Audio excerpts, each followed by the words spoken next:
Tout ne se dit pas. Et ce qui se dit ne se dit pas n'importe où. Tout ne doit pas se dire dans votre foyer. Quand je dis ne doit pas se dire, c'est-à-dire dire à une troisième personne. Et même quand ça doit se dire, ça ne doit pas se dire n'importe où. Écoutons bien, écoutons-nous bien. Et lorsque nous sommes lecteurs de la Bible, lisons bien la Bible. La Bible dit, la femme a été créée avec la côte, sans ajout. Elle n'a pas été créée avec la côte et la terre, non. Elle n'a pas été créée avec la côte et un peu d'herbe, non. Elle n'a été créée que avec la côte. Est-ce qu'on est d'accord?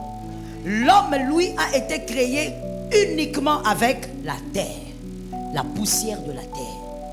On a pris la poussière de la terre, on a créé l'homme. Est-ce qu'on est d'accord? Donc lorsqu'on crée celle-ci, que quelqu'un me réponde avec un texte, c'est que je suis dans une église d'hommes et de femmes intelligents. Lorsqu'on crée celle-ci, est-ce que Dieu a ajouté quelque chose? Est-ce que Dieu a ajouté quelque chose à la création de ces êtres? Rien. Rien n'a été ajouté. En d'autres termes, une autre révélation, c'est que pour Dieu, dans un foyer, lorsqu'il y a des problèmes, il ne doit pas avoir d'ajout. Il ne doit pas avoir d'ajout. Non. Les problèmes doivent se régler dans l'homme. Ish et Isha. Dans l'homme. Le problème doit se régler en lui. Et en lui, il y a qui? Est-ce que quelqu'un me capte bien? Lorsque tu te maries, jeune homme, jeune soeur, tu dois savoir que cette femme est en toi. Lorsque vous avez des problèmes, arrête de prendre ton téléphone rapidement là. Ce téléphone là qui a comme un esprit de pauvreté dessus. Arrête de prendre ça rapidement pour dire je vais appeler papa, je vais appeler maman, je vais appeler tata Moissi, je vais appeler maman Kouloutou. La Bible, selon la pensée de Dieu, quand l'homme règle ses problèmes, il le règle à l'intérieur de lui. Il n'y a pas d'ajout. Voilà pourquoi Dieu n'a pas voulu, en créant la femme, il prend la côte et puis il prend un peu de, je ne sais pas, des particules ailleurs pour ajouter. Il n'y a pas eu d'ajout. Il a créé la femme uniquement avec la côte de l'homme. Une personne qui a le contrôle et la connaissance de votre couple, alors qu'elle ne devrait pas être dans votre couple. La boîte noire est cette personne qui commence à prendre de la place parce qu'elle sait tout. Parce que vous lui dites tout. Parce que lorsque ça ne va pas avec ta femme, c'est là où tu vas parler. Lorsque tu n'arrives pas à parler à ta femme, c'est auprès de lui, ton meilleur ami, ou cette copine, ou cet ami. C'est là où tu vas déverser ton cœur. La boîte noire, elle connaît le secret du couple. Si c'est le cas, la femme doit normalement être un être très discret. Les femmes d'aujourd'hui, il faut que ça change. Ça n'a rien à voir avec la pensée de Dieu dans Genèse. On tire la femme de l'intérieur, un endroit caché, un endroit bien couvert. Normalement, la femme doit être une personne qui sait fermer sa bouche. Pourquoi il aime la stratégie de la boîte noire? Premièrement, parce qu'il sait qu'en faisant cela, il brise le fondement. Lorsque le fondement est brisé, c'est automatique que la bâtisse est déjà tombée. Lorsque le fondement est brisé, la bâtisse s'est déjà écroulée. Alors le serpent dit à la femme, vous ne mourrez point. Mais Dieu sait que le jour où vous en mangerez, vos yeux s'ouvriront et que vous serez comme des dieux, connaissant le bien et le mal. La parole de Dieu est puissante, elle libère, elle délivre. Et sur cette chaîne, nous partageons cette parole qui nous vient de Dieu, une parole de Dieu est présentée par ses serviteurs, ses servantes qu'il a choisies. Vous êtes sur cette chaîne pour découvrir les merveilles de Dieu, pour trouver des solutions à tous vos problèmes. Merci de nous suivre à chaque fois que nous postons nos vidéos. Merci de s'abonner, de liker et de partager surtout la vidéo. À très bientôt. Dans la vie d'un couple, stocke les informations du couple. Que quelqu'un lève la main droite et dise, Seigneur, préserve mon âme. Tel que tu l'as dit, Dieu te préserve de quelque chose. C'est le genre de personnes qui se sont fait inviter ou qu'on a invité dans un couple. Et ces personnes ont toutes les informations du couple. Les boîtes noires. Genèse 3, 1 à 5. Genèse 1, 3. Genèse, prenons plutôt Genèse 3. Genèse 3, 1 à 5. Genèse 3, 1 à 5. Je lis la parole. Le serpent était le plus rusé de tous les animaux des champs que l'Éternel Dieu avait fait. Il dit à la femme, Dieu a-t-il réellement dit, vous ne mangerez pas de tous les arbres du jardin? La femme répondit au serpent, nous mangeons du fruit des arbres du jardin, mais quant au fruit de l'arbre qui est au milieu du jardin, Dieu a dit, vous n'en mangerez point et vous n'y toucherez point, de peur que vous ne mouriez. Alors le serpent dit à la femme, vous ne mourrez point, mais Dieu sait que le jour où vous en mangerez, vos yeux s'ouvriront et que vous serez comme des dieux, connaissant le bien et le mal. La parole du Seigneur. Là encore, nous voyons la troisième entité qui vient causer avec la femme. En lisant bien le verset, vous verrez qu'il est écrit que lorsque Ève causait avec le serpent, Adam était à côté. Que quelqu'un me dise à côté. Il était à côté, il n'était pas loin. C'est pas comme s'il était loin en train de faire quelque chose. Il était là. Mais le serpent se focalise sur la femme. Et la femme aussi cause avec le serpent comme si le mari n'était pas là. Et le serpent commence à poser la question à la femme sur les paroles de Dieu que Dieu avait libérées sur leur couple. Le secret que Dieu avait parlé à l'homme sur leur... Et l'homme a dit à sa femme. Et donc ils sont en train de parler concerne leur couple. Ève est en train de révéler ce qu'elle sait. Les boîtes noires que l'on a invitées dans le couple ou qui se sont invitées, je vais expliquer, sont des personnes qui sont focalisées sur l'un des conjoints dans le couple. Ils sont focalisés sur l'un des conjoints et ils ont l'habitude de parler. Ils parlent de tout ce qui se passe dans le couple. Ils parlent même des choses que l'autre ne sait pas. Ils révèlent à la troisième personne, ils révèlent à la boîte noire même des choses que le mari ou que la femme ne sait pas. Une personne qui a le contrôle et la connaissance de votre couple alors qu'elle ne devrait pas être dans votre couple. La boîte noire est cette personne qui commence à prendre de la place parce qu'elle sait tout. Parce que vous lui dites tout. Parce que lorsque ça ne va pas avec ta femme, c'est là où tu vas parler. Lorsque tu n'arrives pas à parler à ta femme, c'est auprès de lui, ton meilleur ami, ou cette copine, ou cet ami.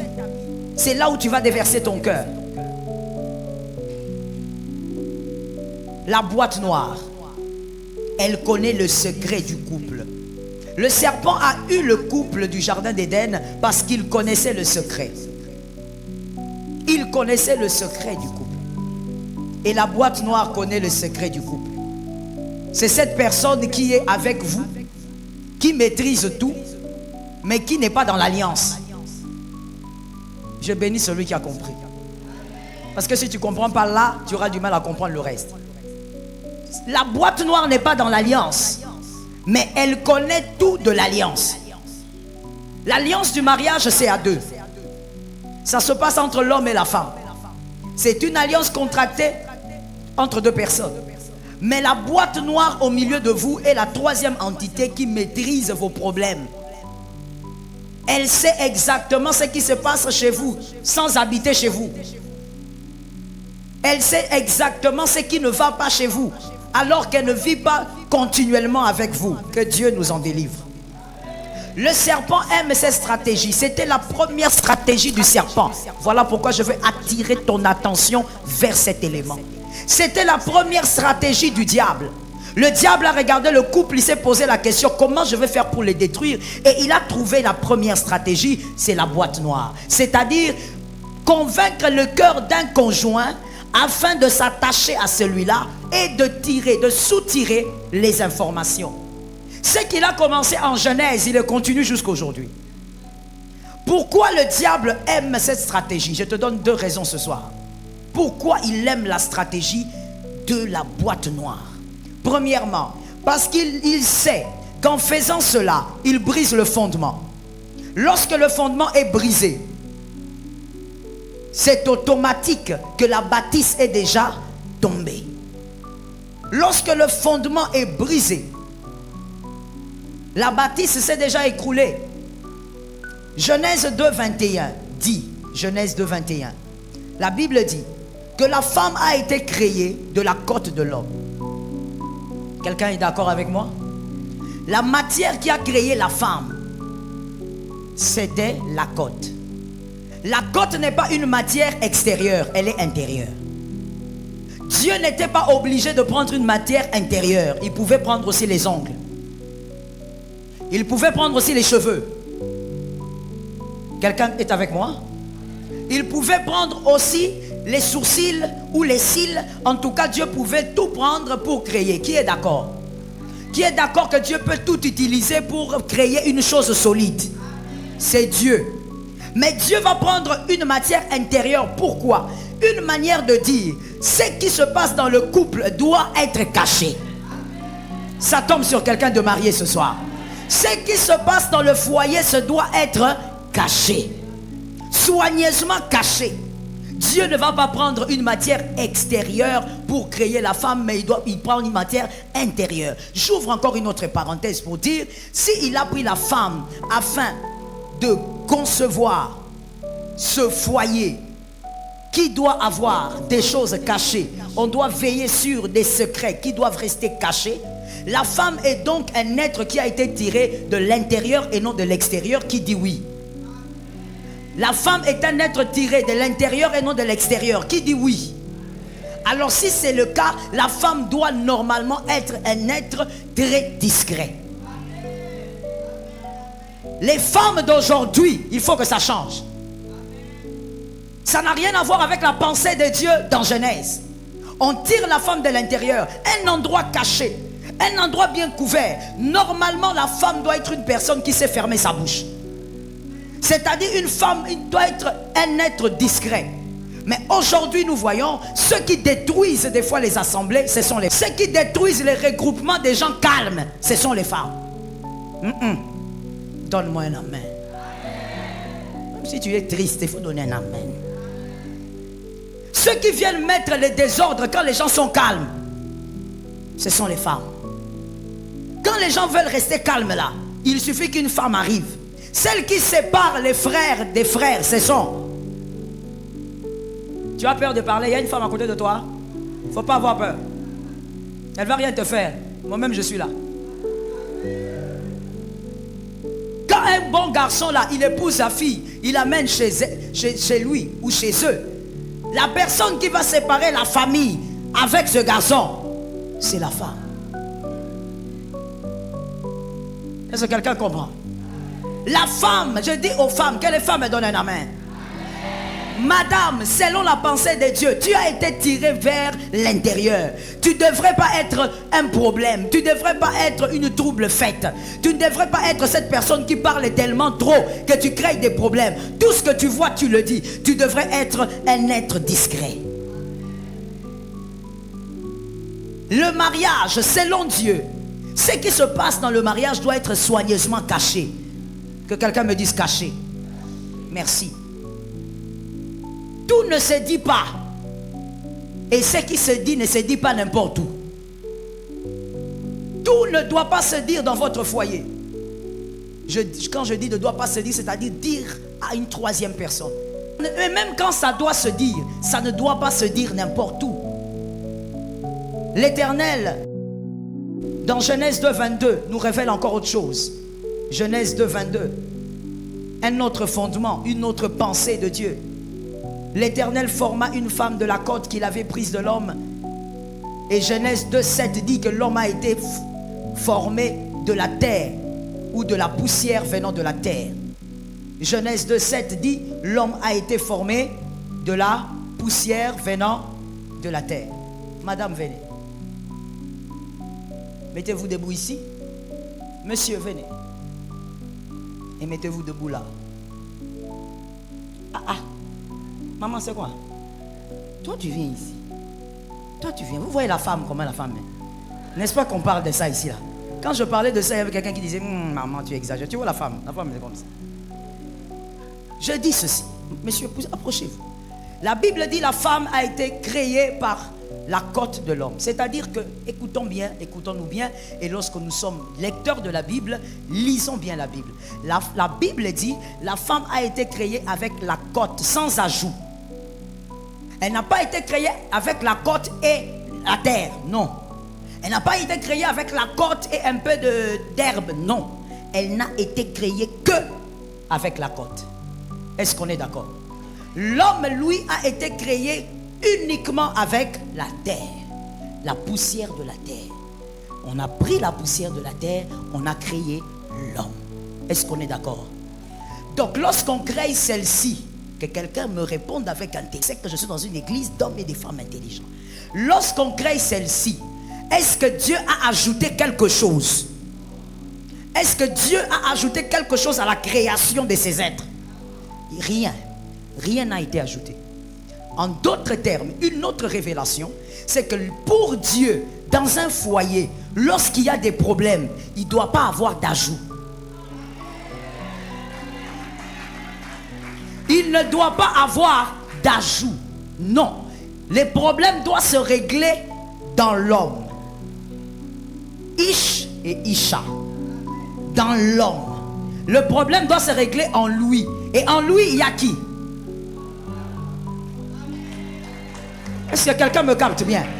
Lorsque tu te maries, jeune homme, jeune soeur, tu dois savoir que cette femme est en toi. Lorsque vous avez des problèmes, arrête de prendre ton téléphone rapidement là. Ce téléphone là qui a comme un esprit de pauvreté dessus. Arrête de prendre ça rapidement pour dire je vais appeler papa, je vais appeler maman, je vais appeler tata Moissi, je vais appeler maman Kouloutou. La Bible, selon la pensée de Dieu, quand l'homme règle ses problèmes, il le règle à l'intérieur de lui. Il n'y a pas d'ajout. Voilà pourquoi Dieu n'a pas voulu, en créant la femme, il prend la côte et puis il prend un peu de, je ne sais pas, des particules ailleurs pour ajouter. Il n'y a pas eu d'ajout. Il a créé la femme uniquement avec la côte de l'homme.